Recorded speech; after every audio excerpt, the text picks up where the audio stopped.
Boa noite, já estamos no capítulo 38, nessa jornada linda de mediação desse livro tão querido, Estante da Vida. E o capítulo de hoje se chama A Arte de Elevar-se. Vamos lá? Delfim Mendes era estudante aplicado na Escola do Espiritismo Cristão. Sempre atencioso nas discussões filosóficas, a cujo brilho emprestava diligente cooperação. Entretanto, fugindo aos testemunhos pessoais no trabalho renovador, vivia em regime de perenes reclamações. Interpretava os ricos por gênios malditos do desregramento e os pobres por fantasmas do desespero. A cada passo, asseverava sob escura revolta: a terra é um despenhadeiro de sombras sem fim. Como nos livraremos desse horrível sorvedouro? Tanto se habituou às queixas infindáveis que, certa noite, quando Fabiano, o espírito diretor da reunião que frequentava, expunha conclusões evangélicas de alto sentido, desfechou-lhe vasta dose de extemporâneas indagações. Benfeitor amado, como conquistar o desligamento do purgatório do mundo? Por todos os lugares da terra vejo a maldade dominante. Nas pessoas inteligentes, identifico a crueldade deliberada. Nas pessoas incultas, reparo a preguiça sistemática. De todos os ângulos da existência, no plano selvagem em que nos encarnamos, surgem aguilhões. E quase lacrimejante, rematava: que fazer para fugir dessa moradia tenebrosa da expiação? O espírito amigo escutou, benevolente.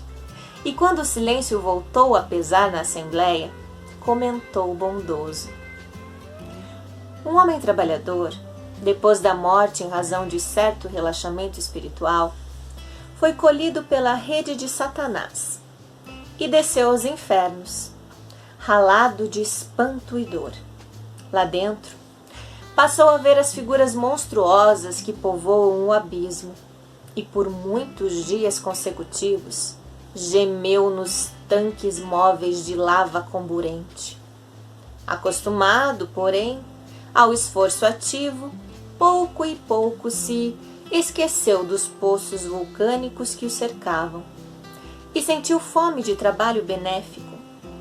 Arrastou-se dificilmente para fora da cratera em que jazia atolado até a cintura e, depois de perambular pelas margens à maneira de um réptil, encontrou um diabo menor, com o braço desconjuntado, e deu-se pressa a socorrê-lo.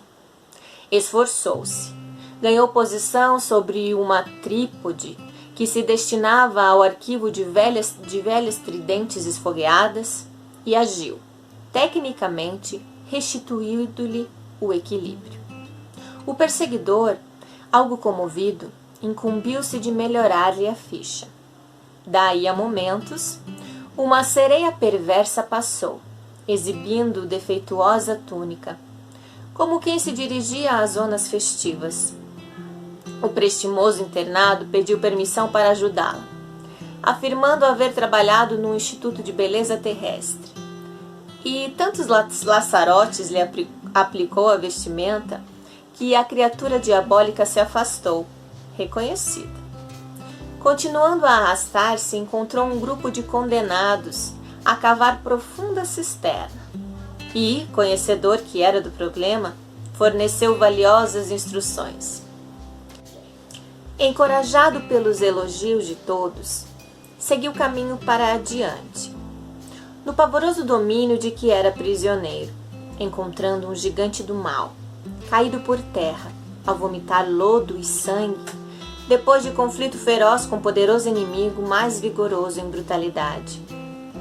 O delicado colaborador do bem apiedou-se dele e guardou-lhe a horrenda cabeça entre as mãos. Como não possuísse adequado material de socorro, soprou-lhe ao coração com o desejo ardente de infundir-lhe novo ânimo e, com efeito, o gênio maléfico despertou, sensibilizado, e contemplou com o enternecimento que lhe era possível.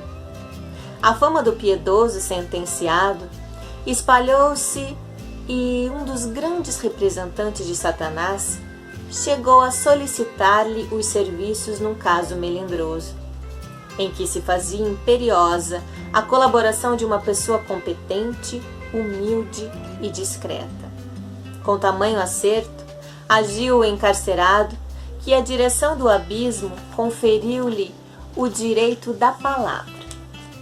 E o trabalhador, lembrando o ensinamento do mestre que determina seja dado a César o que é de César e a Deus o que é de Deus, não afiançou de público que os demônios deviam ser multiplicados, mas começou a dizer que os gênios das sombras eram grandes senhores, naturalmente por vontade do Eterno, e que deviam ser respeitados em seus tronos de borralho luminescente, acrescentando mais que tanto quanto o buril que aperfeiçoa a pedra é honrado pelo ingrato labor que desempenha, assim também os diabos deveriam ser reverenciados por benfeitores das almas, lapidando-as para a espiritualidade superior.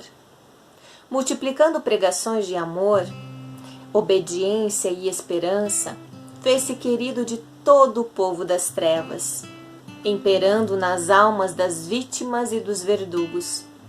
Desde então, com assombro comum, o padrão de sofrimento no inferno começou a baixar. As almas atormentadas adquiriam vasta paciência. As imprecações e blasfêmias foram atenuadas.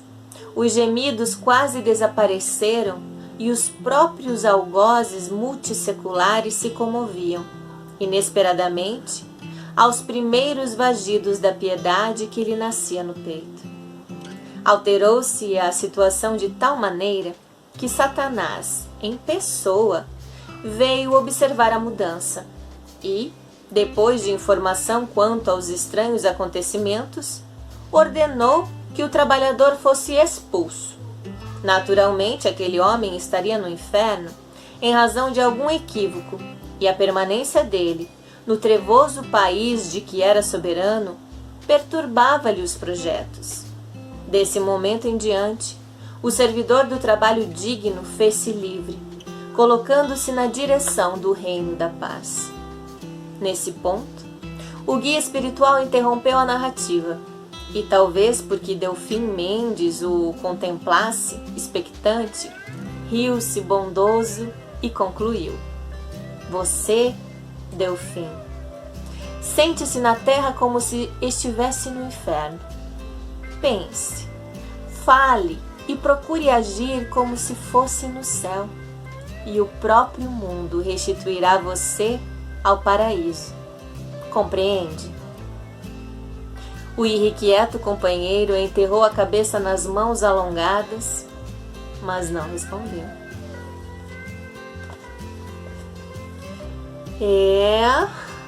Isso é um puxão de orelha fraterno em todos nós. Que possamos parar de reclamar e que coloquemos o trabalho em prática, o amor em movimento e em ação. Que sejamos luz, bálsamo, alívio, que sejamos otimismo em todas as situações. O nosso céu e o nosso inferno somos nós quem fazemos, e estão principalmente no que enxergamos, porque o que enxergamos no mundo e no outro é o que habita dentro de nós. Pensemos nisso. Grande beijo em seu coração e até amanhã. Tchau, tchau!